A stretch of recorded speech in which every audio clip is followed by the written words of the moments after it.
I'm going to read a passage from The Lovely Bones by Alice Sebold. This is the part when Susie finally gets to meet the other girls that Mr. Harvey killed. I chose to read this part because it is the most climactic part of the book, and it's on page 185. I could never have imagined a blessing greater to me than the physical safety of my sister that day. As I walked back from the gazebo, I shivered with fear that had helped me. The possibility of her loss on Earth, not just to my father, mother, Buckley, and Samuel, but selfishly the loss of her on Earth to me. Brandy walked toward me from the cafeteria. I barely raised my head. "Susie," she said, "I have something to tell you."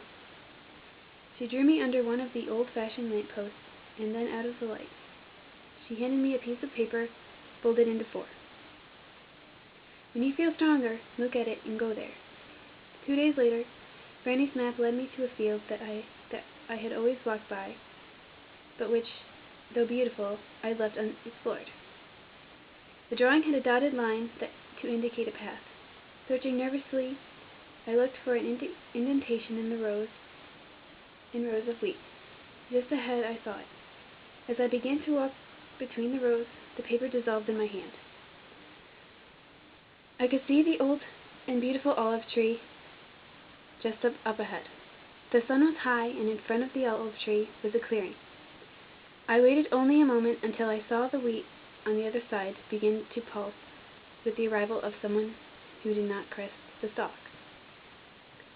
She was small for her age, and she had been on Earth, and she wore a calico dress that was frayed at the hem and the cuffs. She paused, and we stared at each other. "I come here almost every day," she said. "I like to listen to the sounds." All around us, I realized the wheat was rustling as it moved against itself in the wind. "Do you know Franny?" I asked. The little girl nodded solemnly. She gave me a map to this place. "Then you must be ready," she said. But she was in her heaven, too, and that called for twirling and making her skirt fly out in a circle. I sat on the ground under the tree and watched her. When she was done, she came toward me and breathlessly sat herself down. "I was Flora Hernandez," she said. "What was your name?" I told her, and then I began to cry with comfort to know another girl he had killed. "The others will be here soon," she said, and as Flora twisted, the other girls and women came through the field in all directions. Our heartache poured into one another like water from cup to cup. Each time I told my story, I lost a bit, in the smallest drop of pain.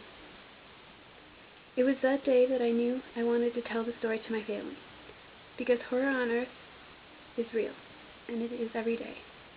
It is like a flower or the sun. It cannot be contained.